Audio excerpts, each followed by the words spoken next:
Welcome, everyone. Welcome to this session. Please take a seat. Okay, welcome. I am Virginie Chasserio. I am a training manager and coordinator with experience in compliance training, leadership training, implementation and administration of learning management systems. I also specialize in virtual training methodologies. And today, I have the pleasure to chair this session on data analytics to drive performance and measure impact. So why this session? If you have attended the keynote talk this morning, you've heard that data analytics should be on the top 10 skills for L&D people. But that's not the only reason. As organizations continue to face complex workforce challenges, the ability to make evidence-based learning and development decisions becomes increasingly challenging. And data analytics provides the clarity needed to prioritize investments, demonstrate value, and align L&D with strategic business outcomes. And this session offers practical solutions to this enduring problem by exploring the power of data analytics in transforming how we approach, implement, and evaluate training interventions. Now, how do you react to these two words, data analytics? It is music to my ears, or it is, do I need to be good at math? Well, don't worry. Today we are lucky to have with us Derek Mitchell, People Analytic Lead at Novo Nordisk, who brings exceptional expertise and insight to our conference.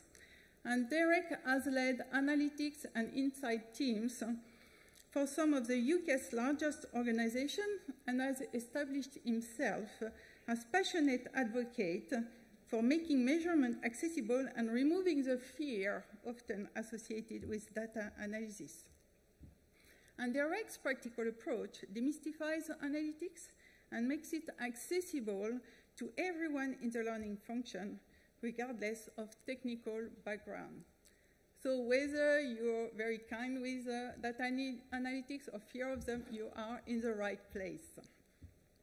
And by the end of this session today, you will have concrete tools and techniques to implement immediately in your organization for identifying performance gaps using workplace data, for measuring training impact with data, not assumptions, for using skills data as part of learning analytics, for tackling silos and improving team collaboration, and making informed decisions to enhance performance outcomes. Now, people who know me know that it's not going to be a lecture, but an interactive session. So be prepared to be reactive, and use your phone on silent mode, please, to interact with us. And please take note of your questions. There will be a Q&A time toward the end of the session. And if you want to post on social media, do use the hashtag LT25UK and hashtag T4S2.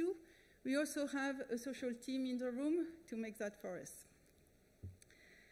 Okay, are you ready to start? Yeah? So ladies and gentlemen, please join me in welcoming Derek Mitchell to share his expertise on using data analytics to drive performance and measuring impact. Thank you. Thank you. Okay, can people hear me? Yes, you can. Awesome, good afternoon conference. We are going on a journey, right? A journey of data and analytics. How exciting is that, right? Yeah, that's it. That's the game. Encourage that. Before we go on a journey, though, okay, what we're going to look at is we're going to look at why L&D needs data, okay? And we're going to look at where this data sits across your businesses, and then we're going to look at how to apply that data. Okay, so we're going to look at the full thing. Before we go on a journey, though, the more visually astute of you might have noticed that I've got a problem. Yeah, no shoes. No shoes on. So I'm going to need your help to help me pick a pair of shoes. Yeah? There's method to this. shoelessness, honestly. Right, so we have a selection of shoes that I can wear for this presentation. Now, I'm a fairly tallish guy, okay? I am not going to be able to wear a shoe that was designed for a female's foot. Right? It's unlikely I'd be able to squeeze into that, even the size 12. I'd fall over. So, which of these shoes can we maybe discount from my choices? This is where we have to be terribly un-British and just shout letters. Right? I know it's C&E. Wow. Wow. You guys are so clever. Right. Okay. Public speaking doesn't come naturally to me. Right? So I want to feel comfortable. I want to have I want to have something quite soft on my feet. But before I go there, right, I'm going to point out that I'm actually a size 11 shoe. Now, I'm not bragging, okay, it's just the way I was cooked. So based on the fact I'm size 11, what might I want to discount? Awesome. Thank you for playing along. You're very kind. And as I said, yeah, I want something comfortable. So what else can we discount? Superb. Black jeans. I don't want to wear a blue shoe. I think they'd just be lost. So what can we get rid of now? Marvellous. Well done. This is my shoe. What a great start to the conference. But the reason I've done that is we found out something about me. Okay, we found out a number of things about me. We know my shoe size. We know I like a manly shoe. A manly, comfortable, soft, brown shoe. Right? Who doesn't? But what if this wasn't an exercise here in this room at a learning conference? Right? What if I needed a pair of shoes and I went on to shoes.com or whatever it's called, and I wanted to buy a pair of shoes? Yeah?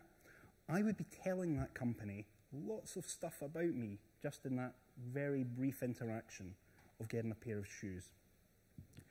What I would like you guys to do, okay, you've already participated, so that's as scary as it gets, honestly, is I would like you to take 3 minutes, okay, to scan this code and put in the data points you think you might be able to collect about me if you were working at shoes.com and I was buying a pair of shoes online.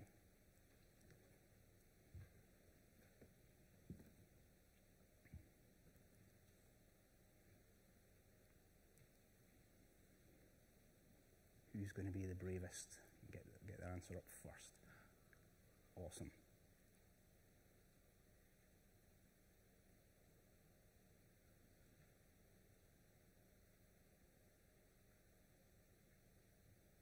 Lots of good ideas here.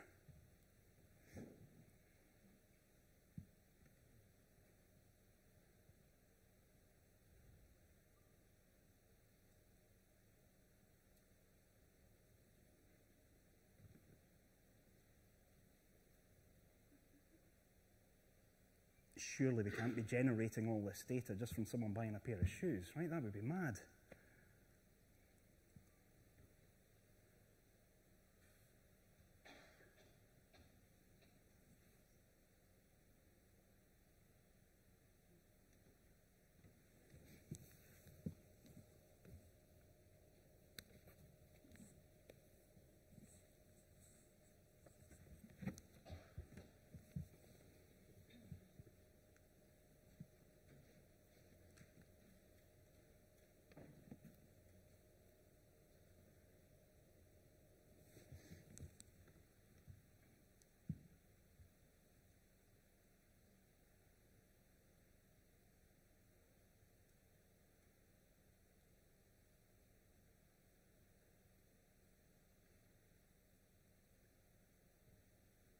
I'm going to assume from some of these answers that some of the people in this room work in marketing.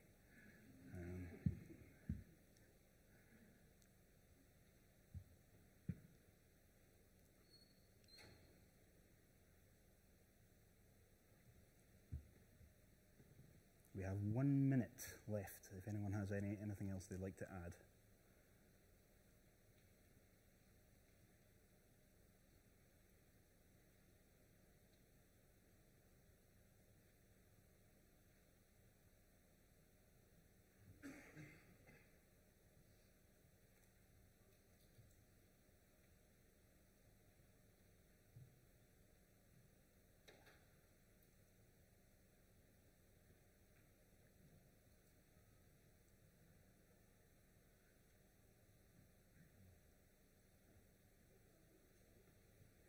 It's not stopping. This is incredible. But I'm gonna move on, okay? Because you guys should work in marketing if you don't. What we've got in here is yes, we've got predictable things like size, right? We've got things in here such as personality preferences as well, okay? Whether someone's outdoorsy, I saw pop up there. My taste, my food width, my buying behavior, price point, okay? You guys have come up with a much bigger list than I did, but you're exactly on the right lines. And this is just to illustrate the point, okay? Browsing history, dangerous, right? But yes, site navigation, okay? That's all on there. The list I came up with, like I say, not as exhaustive as yours, but yes, my shoe size, okay? Whether it was a formal or an informal shoe I was buying, okay? We've got the budget, the time of day I was free to look at shoes. Did anyone come up with the time of day I was browsing? Right? Yeah, awesome, good. So if I'm buying shoes at 2 o'clock on a Wednesday, then I'm going to be free at 2 o'clock on Wednesdays. Great time to send me an email. Right? Yes, budget, postcode. From postcode, if I buy my pair of shoes, I get them shipped out. I can use third-party data from credit reference agencies, and I can then understand the expected affluence of me, my disposable income, my social attitudes towards things. Right? Time spent browsing, navigation of pages. How easy was it for me? Did I go straight to a shoe and buy that shoe? Or did I look at different shoes across different price points? Did I also look at jumpers before I looked at shoes, right? Can we sell me a jumper? Okay, that comes under other interests. What I want to illustrate here, right, is that people who work in marketing know their customers incredibly well from just fleeting interactions. We sit in businesses, right, and the people we are interested in within our businesses are giving us data 8 hours a day, 5 days a week. They're not just buying shoes, they're interacting with people. They're putting comments on staff notice boards. They're clocking in, they're clocking out. Okay, they're doing everything. They're going onto our LMSs or LXPs and clicking things and choosing things and telling us their skills. Why aren't we doing anything with most of that data? Right? Is that really rude that we're collecting all of this stuff and we're not using it? People are telling us what they're interested in and what they need, but we largely ignore it. I was at a conference last year talking with lots of marketeers. It was a marketing conference. And they've got the opposite problem from us. Yeah? They've got tiny amounts of data, and they milk every single ounce of value out of that data to upsell, cross-sell, plant seeds into people's heads, nudge people, all that sort of stuff. Right? They're absolutely incredible at using tiny amounts of data. We've got huge amounts of data, but like I say, we don't really do anything with it. We've got much more than most marketeers. They would die for what we have. So we're going to explore some of what we have. Some of it we might not realize that we have. So, a bit about me, why am I talking about data? I'm a data guy. Yeah, I worked in a media company, predicting when satellite dish boxes were going to fail based on the make and the model and how old the box was, all that sort of stuff. Then moved into contact center optimization, using data to predict when customers were going to phone, how we could get them off the phone a bit quicker, right, without making them sad, all that sort of stuff, unless we were selling to them, and then we wanted to keep them on the phone a bit longer. Moved into acquisition marketing, again using data to say, how can we entice customers into our business, right? Should we offer a financial reward to entice them in, or should we offer them a free product, free telly, right? Depending what you offer people, even if they're of the same value, the money or the product, you get different types of people applying. Those different types of people have different behaviors, right, once they sign up. Some pay their bills, some don't. I then moved into banking to say, okay, how can we affect customer behavior beyond subscribers? Yeah? And you'd be surprised at how you can use data to get people to change their behavior. Okay, one of the experiments we ran was when a customer was talking with an agent through a web chat, right, rather than a phone. What happens if you wink at them, right, with a wee emoji, or you put in a wee pokey out tongue thing, right? What does it do? Turns out if they're under 40, they're less likely to phone in the next 24 hours, they're more likely to give a good NPS score, all that sort of stuff. 40 to 50 doesn't affect their behaviour at all. Over 50, they're going to phone up and they're going to complain, right? Fun experiments on people. That's what we do. And then I moved into L&D, and we started looking at L&D data, right? I found out that we don't use data in L&D. We don't measure things. Everyone says, oh, we can't measure things, it's too hard. Right, just, we need to try a bit harder, maybe. And we might be exploring that. And then more recently, I've sat into people analytics more broadly. Okay, looking at how do we acquire the best talent, how do we keep the best talent, how do we reward them, how do we stop them leaving the company. Within my remit just now, within people analytics, L&D analytics is still a part of that. Right? Ultimately, my job is use data to do stuff. That's what my boss tells me to do. So today we're going to explore how we can use data across L&D, and then we're going to have a conversation at the end where you guys can ask as many questions as you want. And within this room, we've already proven there's enough brain power to answer any question that's going to come up, right? You guys have got completely the right mindset.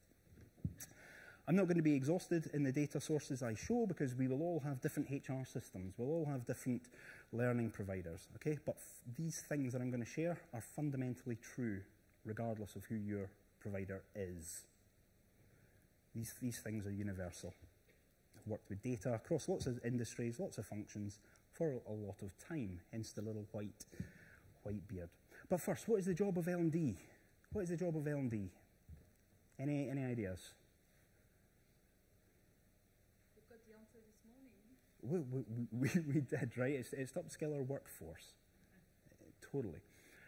Skills growth, okay? Every piece of activity we do in L&D is probably tied to one of these things, right? We're either trying to give people more skills or have them coming out of the course that they went into with greater confidence and greater skills than they went in with. Or maybe we're trying to change their behaviour. Maybe it's not skills growth. Maybe we want them to manage their time better. Okay, that's not necessarily a skill. That's a behavioural change. Maybe we want them to be better connected across the business. Okay, maybe these are future leaders, and we want them to build broader networks. That's, again, not necessarily behaviour, it's not skill, but as L&D, it's something we might want to nurture as part of our activities. Culture change, of course, it's a tricky thing across businesses. Okay, what if we want to go big on D&I? Okay, because we haven't historically. How do we embed that culture across the business? Yes, there might be a training course, but what data points can we use to identify there's a need for that? What data points can we use to communicate that so that people get engaged with it? And what data points can we use to measure whether what it is we've done actually made a difference, had an impact on people?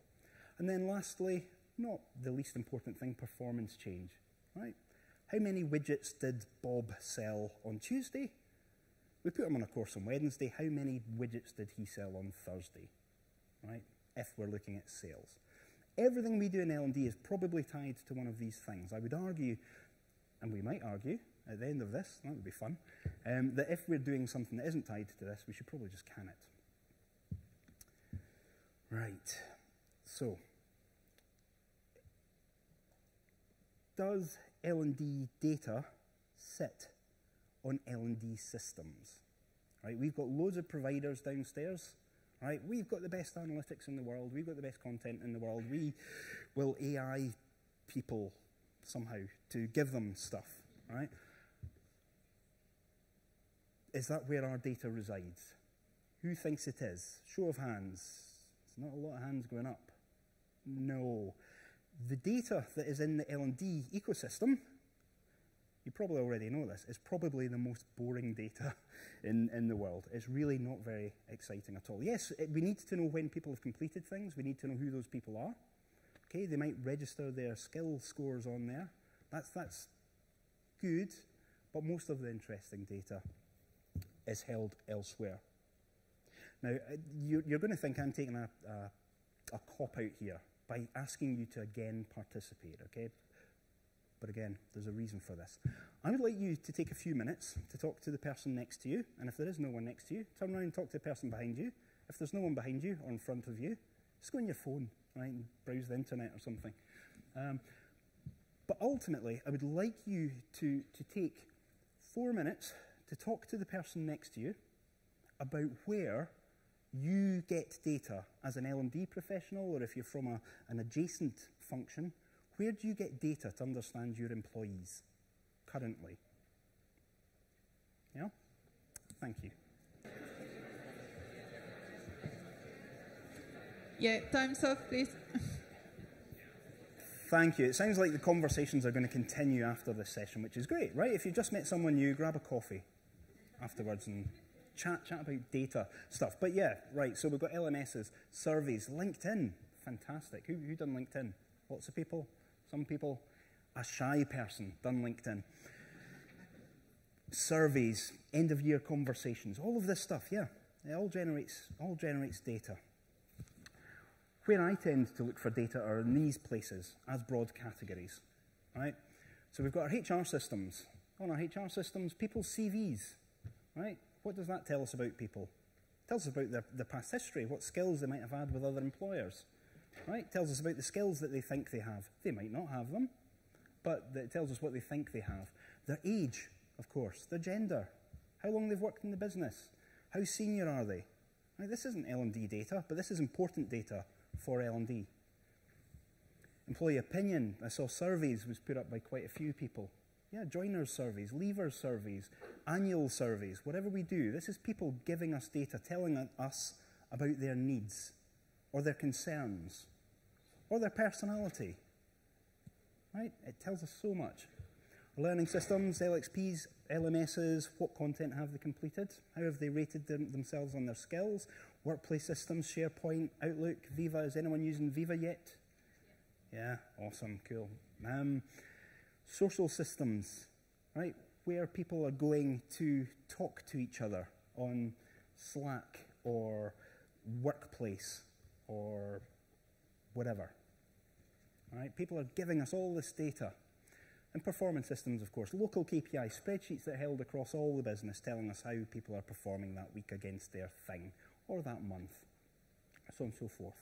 If we think about the 5 areas that L&D might look at, skills growth, performance change, culture change, network growth, right? That's all covered here. Network growth, we can get that from social systems. That tells us about who's talking to who, how frequently. Culture data, again, that might be on social systems. What are people talking about? Are people saying the new burritos in the canteen are fantastic, right? Or are they saying, help, I don't know how to do SharePoint. Does anyone know? Whatever. This is all good stuff. Performance change from performance systems, of course. Behavioral change we might get from our Outlook, or we might also get it from our social systems. We might get it from employee opinion, right? Through surveys. They might be telling us that they're working too much, working out of hours, or they're neglected by their peers, right? They have no visibility in the business, whatever. This is all gold dust to us. It tells us what people want. People generate data all day, every day, right? That's going to be the key message from this thing. We need to be using it. What we're going to do is we're going to look at each of the 5 areas and give you some actionable things to do, right? So skills growth, for instance. How can we use skills data to do stuff, to identify needs, to talk to people? What does it look like? So we've already spoken about skills can be held on people's CVs, it can be held on their annual reviews, okay? It could be held on their LXP. You can also just ask them, right? You can just send out a form or a survey and say, can you list your skills in one column, and in the next column, tell us if you're good or shit. All right? And people will love to do that, right? And if they list their skills, we can do a lot with just those 2 data points. What skill do they have, and how good or bad or indifferent are they at that skill? Okay, this person who we might have asked has listed these skills: Excel, Access, Presentation, Public Speaking, Wrangling, and they've scored themselves. This is a 2-question survey, guys. Yeah, really, really easy stuff. What can we do with it? Well, 1, it tells us about their needs. Yeah? We know that they probably need help with access It's a skill that they have, or at least it's important enough for them to put in the survey. This person will have hundreds of skills. Right? They maybe bake the best omelette in the world, but this is the one they've told us about, and they've told us they're rubbish. They've told us they're quite good at public speaking. Go with them. I'd like to speak with them. And we've got wrangling, they're bad at that. Okay, so we've identified their needs. Just from 2 simple questions. We can do a huge amount with that. What if we asked a function in our business? What if we were a huge international business with tens of thousands of employees, and we just asked everyone, list your skills and tell us if you're good or bad? We'll instantly be able to see what functions are good at what ones are bad at what. Right? Straight away, what are the differences between boys and girls in terms of skills? What are the differences between age groups across skills? These 2 simple data points give us a huge amount. In this specific case, we can also group the skills to say wrangling, access, and Excel are sort of data skills.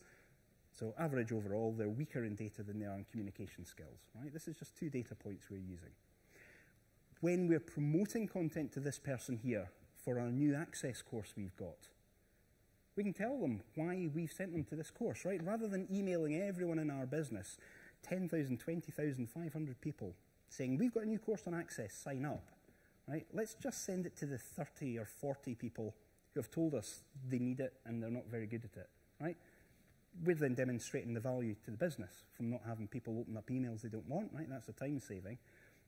But we can also, in that email, tell people, because we know you're poor at access, we're giving you this course. We care about you. Right? Let's talk to them as individuals. We can also use this data to measure the outcome of our training, unsurprisingly. Right? Before they go into a training, we know this person's a 1. When they come out of the training, are they still a 1? Or are they a 2? Yay! We can all give them applause if they're a 2. The important thing here, though, when we use skills data before and afterwards, and if we're just deploying a survey before and afterwards, and I'm aware of Dunning-Kruger, right, we can discuss that in the Q&A if we want. The key thing is we want movement in that number if we're taking it afterwards and before. And we don't care, or we shouldn't care, if the number goes backwards. Right? Forwards or backwards is good. If somebody says, I'm a 6 at baking a cake, and we put them on a course to bake cakes, and they come out saying, I'm a 6 out of whatever, that course hasn't given them anything. Yeah? Let's say it's out of 8. If they say I'm a 6 when they go in, and they come out and say, oh, I'm a 4, they've learned something about themselves. They're not as good at making cakes as they thought. They now have new self-awareness. That's important. Right? If they go in as a 6 and they come out as an 8, that's good. All we're looking for is movement. Did we affect anything? Whether it is genuine skill growth, or perceived skill growth, or confidence, or awareness. These are all ways of looking at this. So I've just touched upon how we can use that data to identify the need, connect people, promote our content, and measure the outcome. Each of the areas we're going to look at, the 5 areas, the culture, the behaviour, etc., we're going to say, how can we use this data to identify the need? How can we use it to connect people, etc.? In terms of connecting people, what I didn't mention there is if we've asked lots of people in our business those 2 questions, right, we can simply say, okay, you're a 1 at access, this person's a 8 at access, put you together, have a chat, right? If you're in a business where there's lots of silos, right, and functions don't necessarily talk to each other, you can use that data deliberately to take a person from a function and pair them with a person from another function, right, and cross-skill. It works particularly well if someone's low in one skill, high in another skill, and you find someone else who's high in the skill that the first person's low in and the other one's high in, if that makes sense. But, yeah. Looking at culture change, where can we find data for culture change? Many of you found this anyway when we asked you to put up your responses. Okay, where people talk. Viva Engage, Slack, Workplace. It used to be that numbers were the hard part of data and analytics, right? Trying to find statistical significance, looking for patterns. They were the easy part, and trying to understand the text was hard, right? I'm so into AI just now that actually the words have become the easy bit, right? We can just take what people say, throw it into AI, and say, summarize this for us. With the right prompt, it generally works. What I've done for this is I took 80,000 comments from our company's chat tool, where people talk to each other, just put in a simple prompt to our chat agent that we've built, saying run a thematic analysis of the attached comment and make some recommendations, right? What are people talking about? Mostly celebrations and milestones, and then it's project updates, successes, training and development stuff, emphasis on employee training, skill development. Examples include remote training sessions, etc. Employee engagement. And this is what people in our company are talking about when they go on our social channels at a macro level, looking at tens of thousands of comments. And we've got our suggested actions, yeah? So do structured celebrations programs, project showcase platform, allow people to celebrate their wins, all that sort of stuff. Yeah, pretty cool. Now, again, we can use this to identify needs, okay? By doing this analysis repeatedly, we can see what people are talking about within certain areas, right? Are lots of people in area X saying we don't know how to do process Y, right? If that's the case, then we don't have to wait for the manager of that area to come in and ask us to do stuff. We can go to them and say, did you know people are talking about this and they don't know how to do it? Here's a solution we've built. You don't even know this problem exists, right? How can we get proactive? You know, within culture change as well, we can use this to measure the impact of what we've done. What are people talking about from a DEI perspective beforehand, and what are they talking about afterwards? Has it shifted from gender to race, or from race to disability, or from no one talking about anything to whatever they're talking about now? Right? How do we see cultural change manifest across the business? It's on these social channels. Some useful prompts I find for AI is if we imagine an Excel spreadsheet with 2 columns. I'm all for making this really simple. 2 questions on a form, we can do huge amounts. 2 columns of data in Excel, we can do huge amounts. Summarize the data, provide an executive summary, indicate important takeaways, focus on any thematic differences between genders, and provide some suggested actions. Right? Really simple prompt. That will give you gold that you can then take to the business. The attached file has 2 columns. First is demographic. The second contains responses to a survey. Summarize this, right, and highlight differences between the demographics. Really easy stuff. Right? These are simple prompts. We use Claude, ChatGPT, whatever your company allows. Obviously, don't do what you're not allowed to do. Right. Network change. Within an organization, people interact with each other, yeah? You know that. You're in businesses, or you're not in a business. You're a contractor, but you still interact with people. Those networks connect people. Who interacts with who, how often, etc. We've got normal people. Yeah, it's okay. It's maybe not politically correct, but we've got people who interact with each other within their team, and they also interact with people outside their team. Okay, these people here are connected with this person. That's fairly typical. We have loners, people like me. They might be working remotely, right? People who only talk to 1 or 2 people, right? They're not part of a group.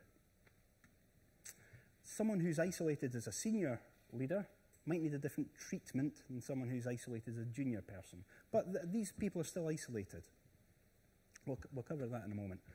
We've got groups or teams or individuals who work in silos. They don't talk to anyone out with their group, right? They don't talk to anyone out with their team. And then, of course, we've got our really super important people from a business point of view, our hubs, right? Who people go to when they've got a problem. These aren't necessarily the most senior people in the business, but they're probably the most important people in the business. If that person leaves, we're going to lose all the knowledge that everyone goes to them for, right? Or the support that they give, so on and so forth. How can we get this data, though? Right? It can be really difficult to understand who's talking to who. Why not just throw out a survey? Yeah, survey, 1 question this time. Or add it to the previous survey that's got 2 questions. Yeah? List the people you turn to when you've got a business problem. Right? People will type in names or employee numbers or however you do it in your company, and you can literally count how many people have they responded with. Is it a lot of people? Is it 1 person? Yeah? Is it 2 people? Tie this up with your HR data, you'll know who those people are, right? So if I was to answer this and I listed the people I was connected with, I would have some senior people, some people outside my area, and I'd have people in my team, right? Some are boys, some are girls. That's cool. That's probably quite a healthy mix. But this simple question allows you to start doing that analysis. There are more sophisticated ways, and we'll explore those more sophisticated ways before we leave this room. But you can just ask the question, right? And use those answers to identify networks. And again, what you're looking for is, what was the network before your interaction, what was the network after your interaction? So if you ask this question beforehand, list the people in your network, and you ask them afterwards, list the people in your network, has it grown? Has it become more diverse? What this picture is trying to illustrate is before training or before the networking or the leadership program we had, this person was talking with 2 people. Okay? After the program, this person was talking with the same 2 people and someone different. And that other different person looks different from them as well. Right? Maybe that's a manager, or maybe they only had a male network and now they've got a female in there. Whatever. We can use this to identify need. So when people respond to the question, if they're only responding with 2 names, right, an average across your company is 8 names, you can talk to those people and say, can we offer you a course on networking or making yourself more visible in the business? Right? We can use this to communicate to our audiences as well. Out of that network where we had a hub, the person who was connected to everyone, and we had people who were isolated, who would we approach to promote our content? Right? It's going to be the hubby person, right? They're the one that everyone listens to. And how do we measure network change? We can just ask that question before and afterwards, and we can count how many people do they respond with. Right? Sounds a bit dumb. Actually works. Performance change. Awesome. With NLD, we want to change performance, right? So it's pre and post measurement. The key thing with performance change that I see with every learning team I've worked with is that nobody knows what it is they're trying to change before they build the solution. So the business will say, we've got a problem with sales, right? We'll build a sales course. They go off build a sales course and nothing moves, right? Or the wrong things move. And that's because they didn't know the specific problem they were trying to solve. Was it the number of leads people had? Was it the conversion of those leads? Was it overcoming objections? Right? There's a million different things.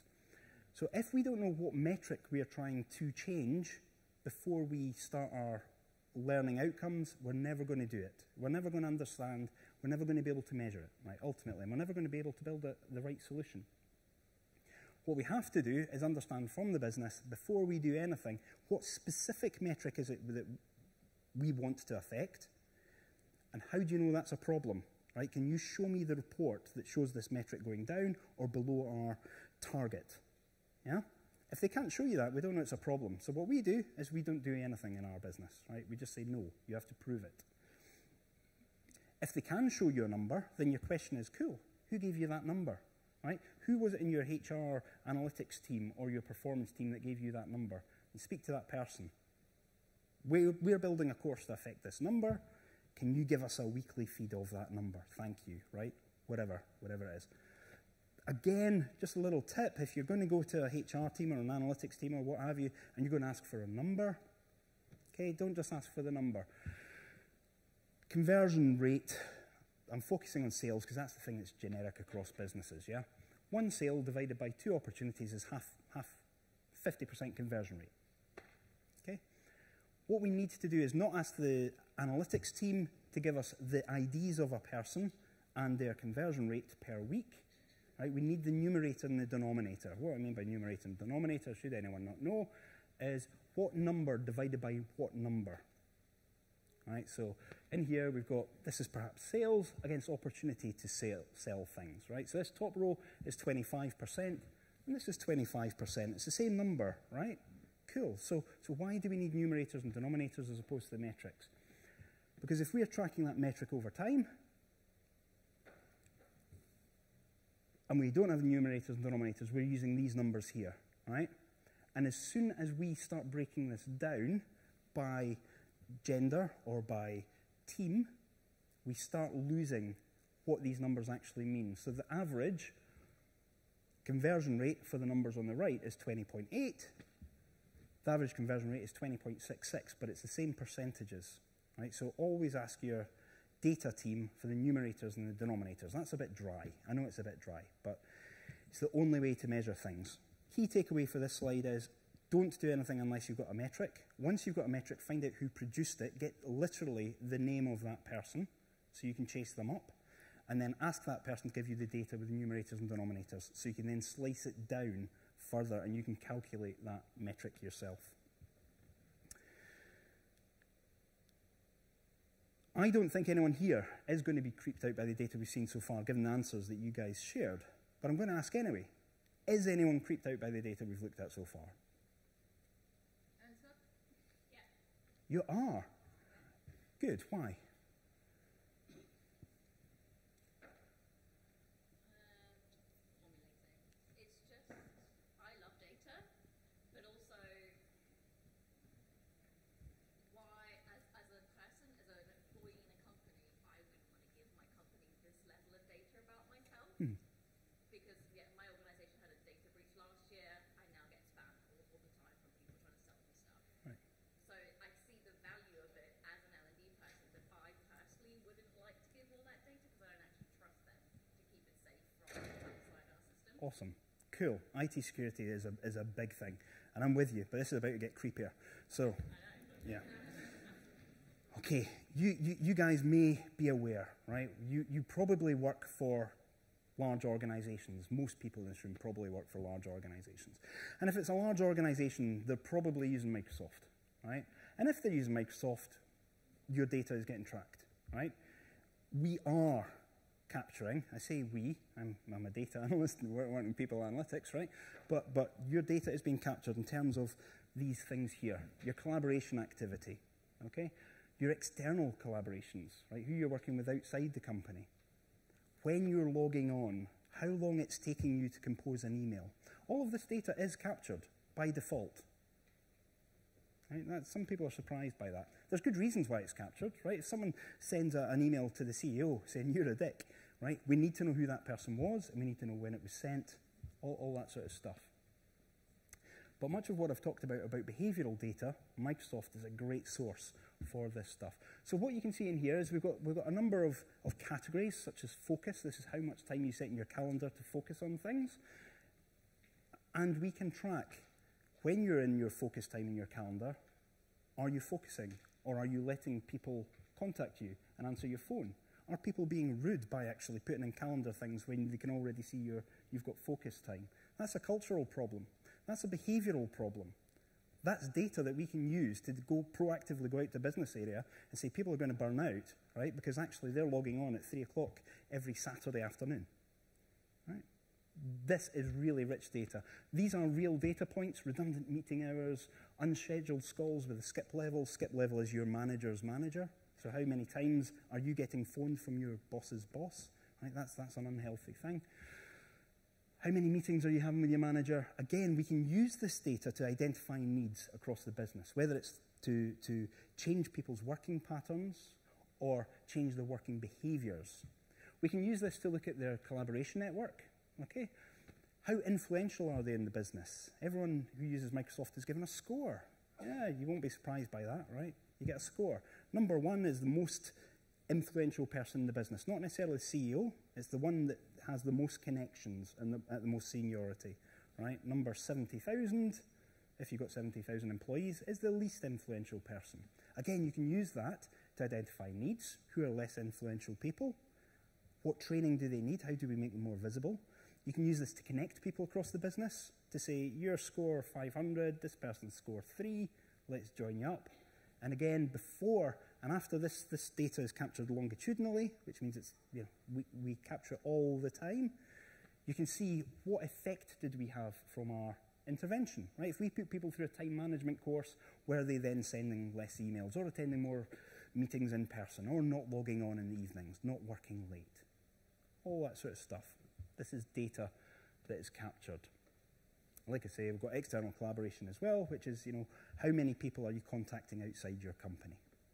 Right, how frequently? All of that good stuff. Right, the key takeaways I want to come from this session is these are the 5 areas. When we're talking about data in L&D, these are the 5 areas we are talking about data for. I've not been exhaustive of all the places that skills live, of all the places behaviours live, but I hope I've given some examples of how to collect that data through simple surveys or through creepy, weirdo spying stuff. Okay? Culture, performance, network growth. If what you're doing doesn't relate to these things in L&D, personally, I would challenge it. Our data doesn't sit in any L&D tool, or the good data doesn't sit in any L&D tool. It's everywhere. You might have heard the term digital exhausts. Okay, that is whenever someone does something digitally, that is captured somewhere, and that data is spat out the back end. Right? You can use that data to track people's behavior. Social systems, surveys, everything an employee touches, everything is useful data for L&D, except L&D data for the most part. And when we have data, we should ask these questions, okay? How can I use this data that I have to understand the learner's needs? How can I use this data to talk to the person when I'm promoting my course to make it sing to them?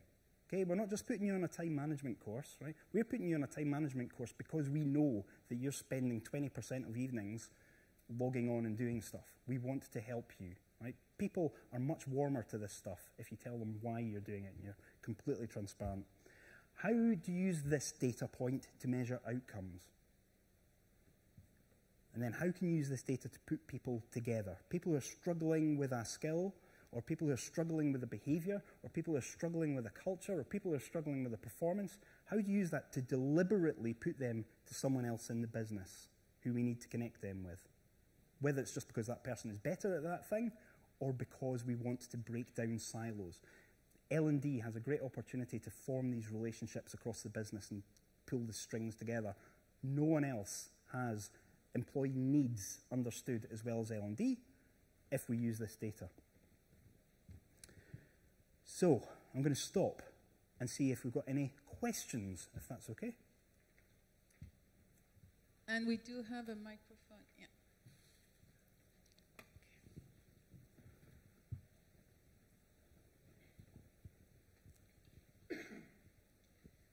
I think one of the biggest concerns that most employees would have is the possibility that this data could be used to bully them. And so how do we protect their privacy, that balance between their privacy and giving them what they need, but then not giving access to the data to people who might try to micromanage them or punish them for their own particular traits? Awesome, awesome question.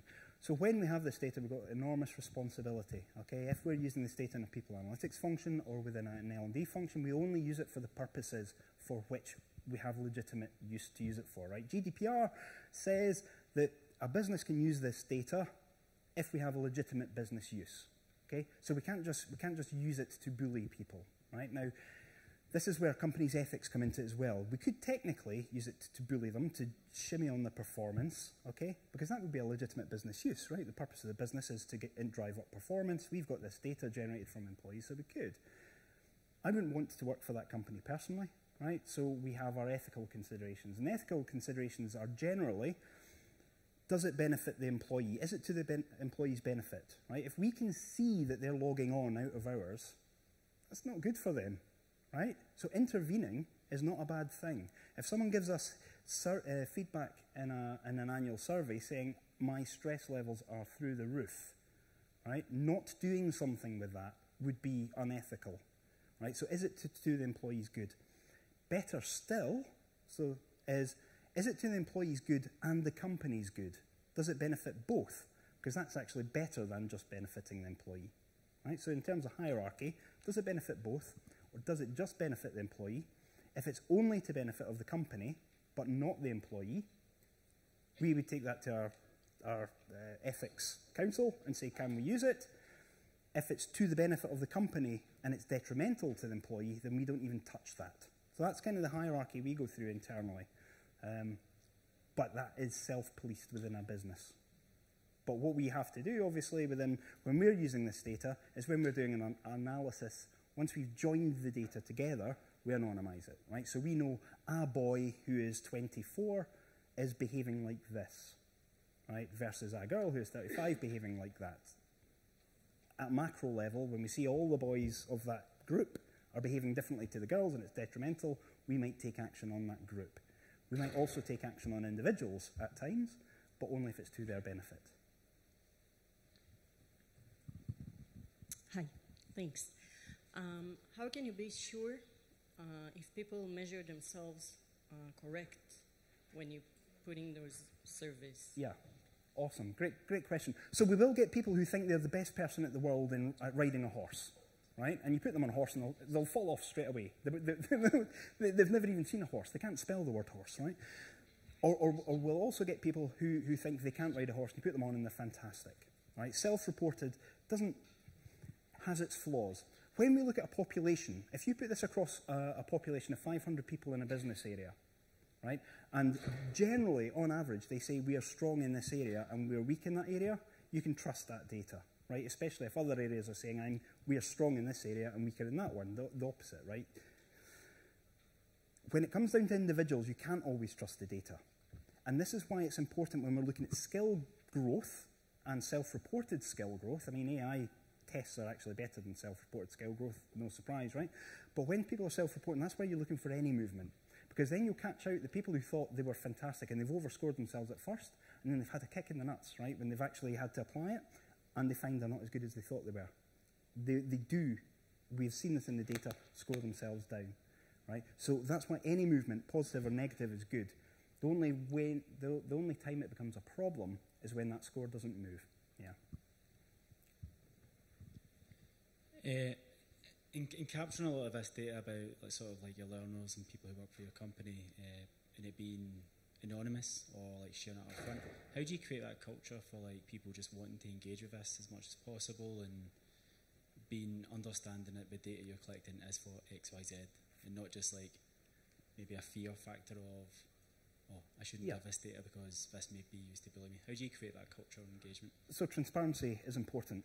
Now, to the ethics question, this might raise an eyebrow or two, but we have to tell people how and why we're using this data, right? We could legally just say, well, it's legitimate business use, but that would just be bad, right? You're going to end up in the newspapers if you do that. You have to tell your employees why you're doing it. But when you're collecting some of this data, Viva Insights data, for instance, if we go out, and this is going to sound a bit sneaky, it's with the best intentions, right? If we go out and say to people, we're going to use this data to look at your out-of-hours working and stuff, would you opt in to give us that data? Right? We might get 3–4% of people saying, yeah, of course, go and fill in that data. Right? If we say, we're going to use this data, these are the reasons, these are the specific questions we're going to look at, okay, this is how it can potentially benefit you, opt out if you don't want us to use that data.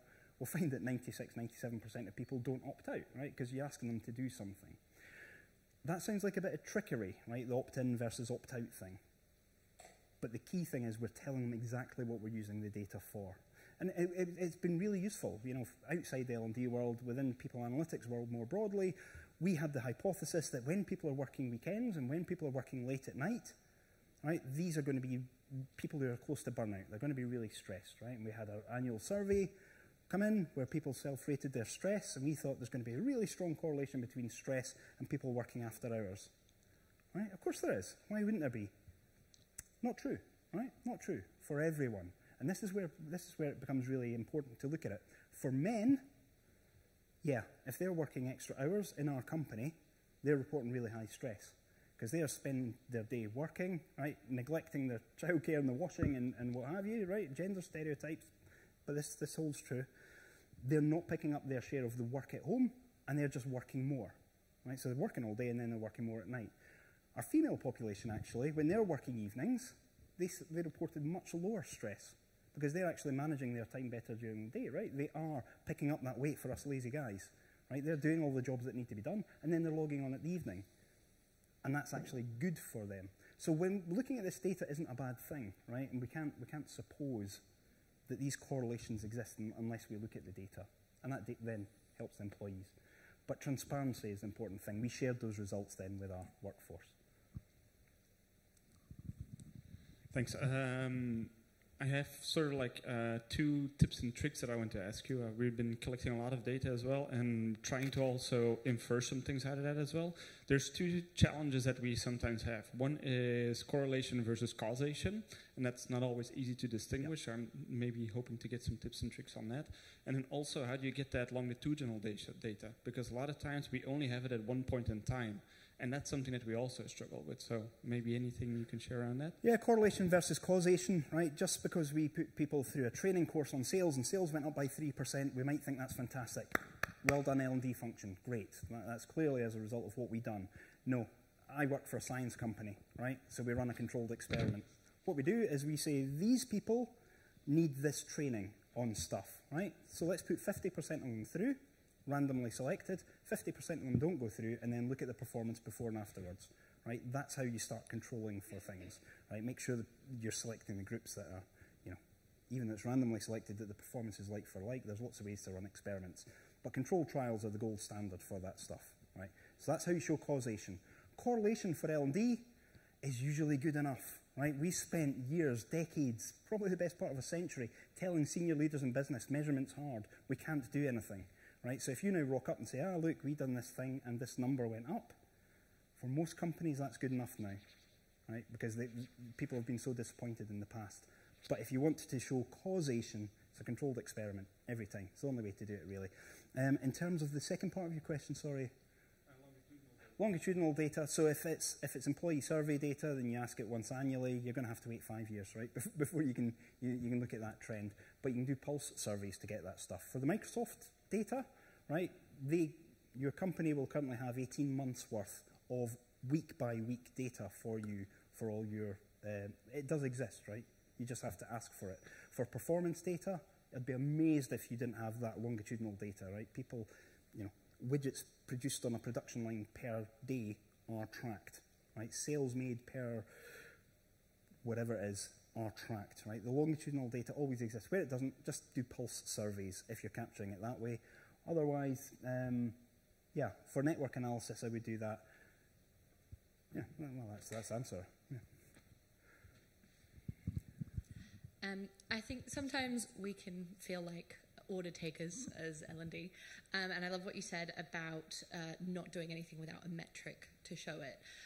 Is there anything that you found was a challenge in moving towards that way of thinking, or any how you would share of how you cause that behavioural change to kind of occur when people are asking for what they need? Yeah, so my biggest problem, I'm an analyst, I'm not in L&D, right? My biggest problem is the L&D people. So we can say, we can see this thing happening in this area. You need to do something about it, right? My biggest challenge is they say, yes, but the senior leader in that area has asked us to do this, right? What's your evidence for that? We don't know, but we've got to do it, right? If the people in L&D simply went up to that leader and said, we can show this is happening, you didn't know this was happening, and we would like to help you with this, their arm would be torn off, right?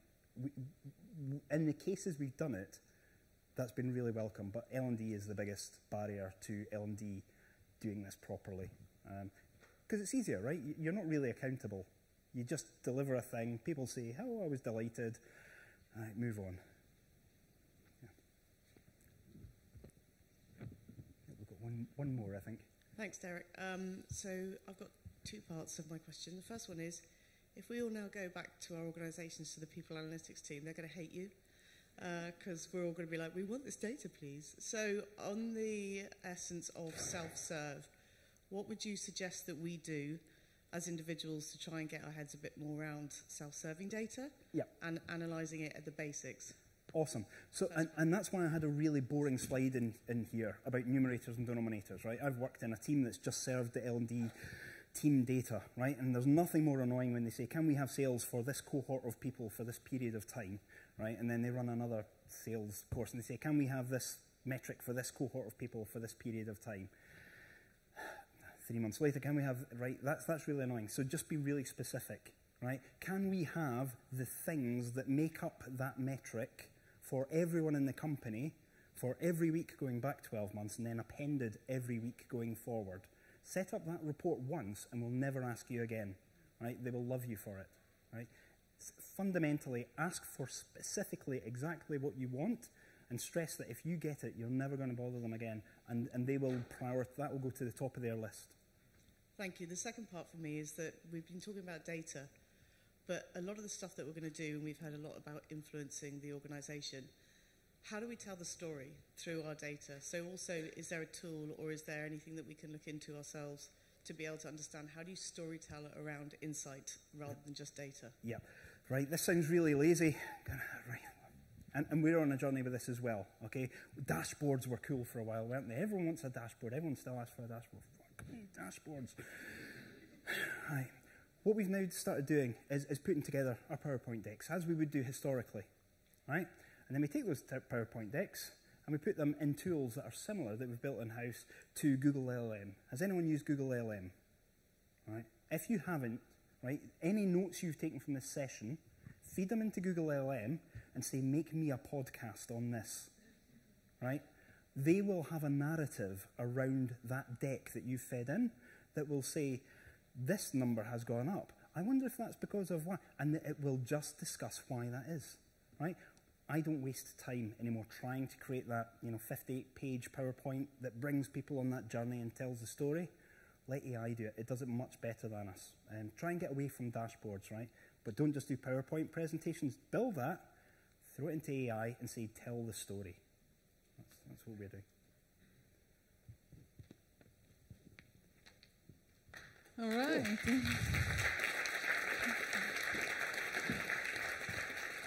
Thank you very much, Derek, for these great insights. Thanks, everyone, for participating. I would like also to thank our media team here, Hura and Harash. And would like to thank also Claire for passing the microphone to you all. And my key takeaways here are talk to your HR and IT people. Okay. Once we've identified the data, it shouldn't take that long, actually, to analyze them, thanks to AI. And we will be much better at demonstrating our value based on data than we've been before. So we need that, all of us. So thank you very much. Enjoy the rest of the conferences, everyone. Bye.